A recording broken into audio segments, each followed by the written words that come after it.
gente conversa nesta sexta-feira com o Tiago Borba, que é veterinário. A gente fala sobre um assunto muito importante, que são os fogos de artifício e os impactos que eles podem causar nos nossos animais de estimação. Tiago, bom dia, bem-vindo. Bom dia, Ariane, bom dia, Diego, bom dia a todos os ouvintes aí. Bom, vamos contextualizar rapidamente aqui para o ouvinte. Olha, no dia do segundo turno das eleições aqui em Brasília, logo após o resultado da apuração, pelo menos 8 cães morreram por conta do barulho da queima de fogos de artifício. Foram mortes registradas em um hospital veterinário que fica em Sobradinho. E isso, é claro, causa um grande alerta. A gente já sabe que os animais são mais sensíveis, mas foram muitas mortes, não é, por conta desses fogos. E como a gente falou no comecinho do programa, a gente está num período sensível aí, pertinho da Copa do Mundo. Logo depois vem aí as celebrações de Natal, o Ano Novo. Aqui em Brasília a gente também tem torcidas muito apaixonadas de times de futebol. Então sempre que tem alguma decisão, um jogo mais importante, também tem queima de fogos. De fato existe, Tiago, essa sensibilidade maior dos animais? Existe algo que explique isso? Atinge mais os cães, os gatos ou é a mesma medida?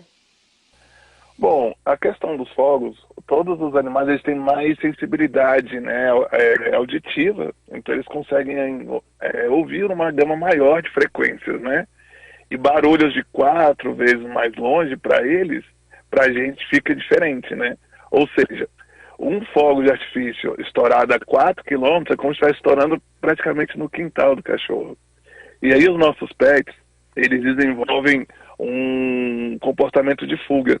Então, geralmente, as mortes são associadas a cães sendo atropelados, a cães que tiveram lacerações profundas, né, ao tentar escapar atravessando cercas, portões, entre outros obstáculos, né. É interessante salientar, como você bem colocou, Ariane, a questão dos animais. A gente se preocupa muito com nossos cães e gatos, mas não devemos esquecer dos nossos animais silvestres. Então, com os estampidos dos fogos, nós temos inclusive aves do cerrado aí abandonando o ninho, não voltando mais para cuidar da ninhada, dos ovos, etc, né? Então, assim, é interessante salientar que cães e gatos têm a mesma percepção, só que cada animalzinho vai ter uma reação diferente, né? Alguns um pouco mais exagerada, outros um pouco mais contidos. Nós temos cães que podem tanto explodir como cães que acabam implodindo, né? Isso causando ataque cardíaco, causando um estresse muito elevado, onde o cão passa dias sem se alimentar direito e, consequentemente, desenvolvendo alguma outra doença. Tiago, bom dia, obrigado pela tua disponibilidade, Diego aqui. O que a gente faz então, hein? Que dicas a gente pode dar para o nosso ouvinte que tem um animal em casa e nos momentos aí mais críticos de jogos e de Réveillon? Fecha a janela, já ajuda um pouco? O que mais que pode ser feito?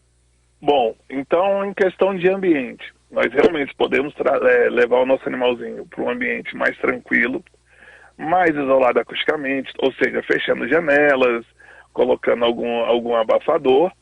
E como a gente ainda tem ainda uns 9 dias aí antes de começar a questão dos fogos, a gente pode fazer o treinamento dos nossos animais. Então a gente pode ligar o barulho de fogos, isso você pega em vídeos curtos aí na internet, e ir colocando de maneira gradual para esse animal.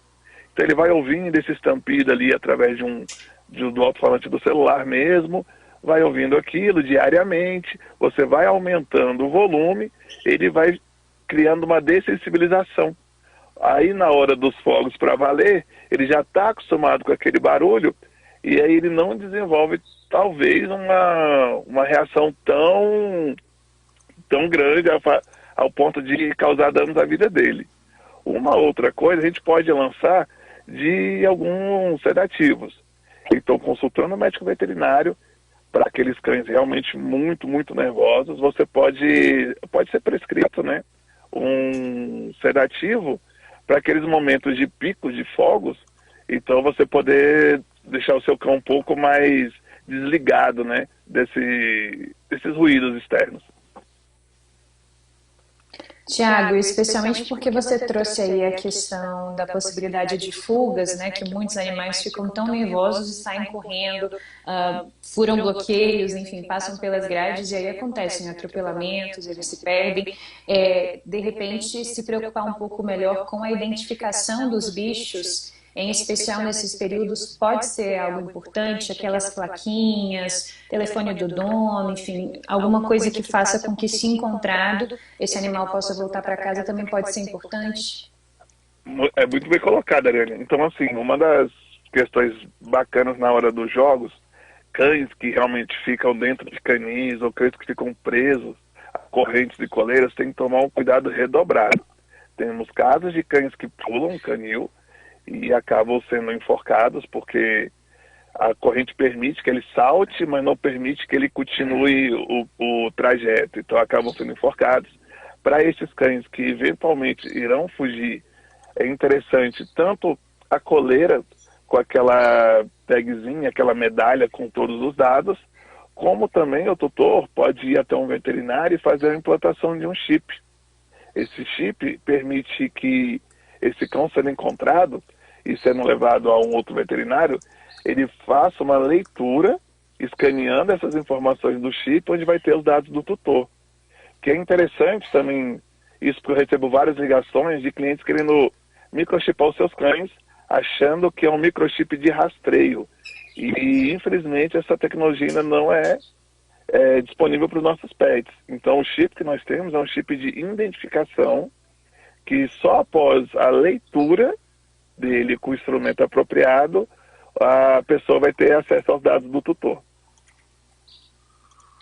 Tiago, a gente tem alguns lugares do país que tem aí tramitações de projetos em andamento, que até mesmo propõem a proibição de fogos de artifício em razão disso tudo que a gente está conversando aqui. Como é que vocês veterinários veem essa situação? É possível fazer um trabalho mais amplo de conscientização? Você vê alguma possibilidade de, se um dia, proibir fogos de artifício em razão disso? Ou a gente vai ter que fazer esse trabalho mesmo de formiguinha, né, como dizem, para pelo menos ir minimizando os danos aos nossos animaizinhos? Assim, eu não dispenso, né, o treinamento do seu cão, tanto para fogos quanto para qualquer outro tipo de dessensibilização, para você evitar esses transtornos. As questões das leis já existem, né, então, onde são proibidos fogos que causam aquele estouro, só fogos que o pessoal chama de fogos frios, onde causa só aquele pequeno ruído. Só que em relação às lojas, a venda é normal. Você pode chegar lá e comprar aquele rojão de 12 tiros, que ele estoura a 6 metros de altura, causando realmente muito transtorno. As leis existem, as lojas não são fiscalizadas, então assim, a venda realmente é liberada.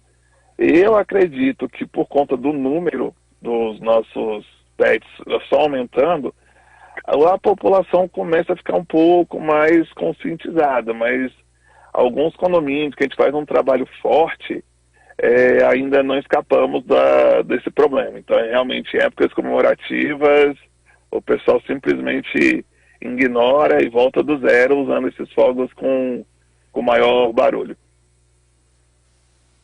Eu fiz uma pesquisa rápida aqui, agora são 8h19, só para a gente falar como é que está a situação da lei, não é, que proíbe. A gente tem uma lei distrital de agosto de 2020 que proíbe os fogos de artifício aqui em Brasília, não é? Ela proíbe o manuseio, o uso, a queima e a soltura de fogos de artifício que produza estampidos, sons altos e secos. Só que essa lei de fato não foi cumprida e a gente teve, no começo do ano, lá em maio, salvo engano, uma suspensão feita pelo Superior Tribunal de Justiça dessa aplicação da lei, usando aí vários argumentos, eu não vou listar todos aqui porque são muitos, mas eles suspenderam justamente, o STJ, a aplicação dessa lei aqui no Distrito Federal, ou seja, por hora a gente tem uma lei que acaba não tendo aplicabilidade de alguma forma, então as pessoas soltam os fogos normalmente. Só que eu acredito também nisso, né? Como a população de animais de estimação vem crescendo muito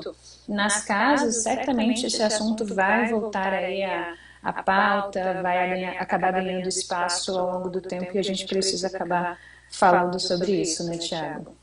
Sem dúvida, porque a questão dos fogos é para se comemorar. E para se comemorar os jogos, a gente tem que ver os jogos. E aí a família acaba se dedicando a atenção para manter o cachorro calmo e acaba nem aproveitando o evento em si, né? Então, assim, a gente tem que conscientizar que o transtorno é infinitivamente maior do que a questão daqueles poucos segundos de aquele barulho alto, né? Então, tem outras formas de comemorar, onde o cão pode até participar ativamente das comemorações, ao invés de ficar trancado numa caixa acústica, entendeu? E a gente sempre com aquele pezinho atrás ali, preocupado com o cachorro, né? Entendo. Tiago, para concluir a nossa boa conversa aqui no Nova Manhã Brasília desta sexta-feira, 11 de novembro, eu te pergunto como que ocorre no corpinho ali do animal essa situação, né? A gente começou dizendo, a Ariane nos trouxe essa informação, de mortes aí durante as eleições. Você falou um pouquinho de taquicardia, parada respiratória. O que acontece no animal, no cão, no gato, quando sobe? Só para eu entender melhor a parte orgânica mesmo. Sim, bom, naturalmente, a gente nasce praticamente sem medos, né? Os únicos medos que são gravados geneticamente é medo de altura e medo de barulhos altos. Então, esse barulho alto no cão, ou no gato, em qualquer outros animais, como você tem até os silvestres, você tem aquele pico de adrenalina. Com aquele pico de adrenalina, você tem os comportamentos, então o clássico é o comportamento de fuga, né? E tem cães que não vão conseguir distribuir, né, digamos assim, essa dose de adrenalina, e aí isso faz com que o coração dispare.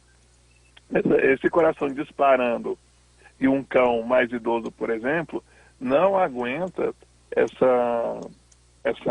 aumento súbito, né? E com isso você tem o problema de ataque cardíaco mesmo. Então você tem a desarritmia causada pelo pico de adrenalina, você tem a ruptura realmente da musculatura, né, cardíaca por conta dessa aceleração repentina. Quando o cão ele começa a fazer esse bombeamento, né, do sangue maior por causa do coração, você tem o pulmão tentando compensar, absorvendo mais oxigênio. Então isso você consegue que ele acelere também a questão, né, pulmonar. E aí você também vai ter os problemas, né, inerentes a ataque também pulmonar dele. Então você vai ter uma falência cardíaca, você vai ter uma falência respiratória por conta dessa aceleração descompensada de um cãozinho mais idoso, um cãozinho mais jovem, um filhotinho, por exemplo, né? E na questão neurológica, você também tem uma descarga muito forte, né, de neurotransmissores.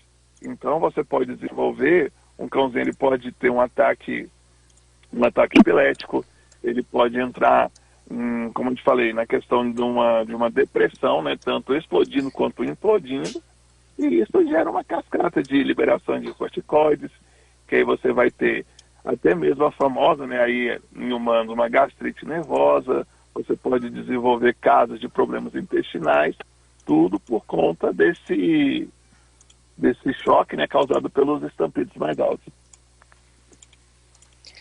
Tá aí, agora são 8 horas mais 24 minutos. A gente conversou com o Tiago Borba, ele que é veterinário, explicou um pouco pra gente de quais são os impactos, os efeitos dos fogos de artifício nos animais e do que a gente pode fazer enquanto donos, pais e mães de pet para conseguir de alguma forma minimizar esses impactos então nesses animais. Tiago, obrigada pela sua participação. Bom final de semana para você. Eu que agradeço o convite e bom final de semana a todos.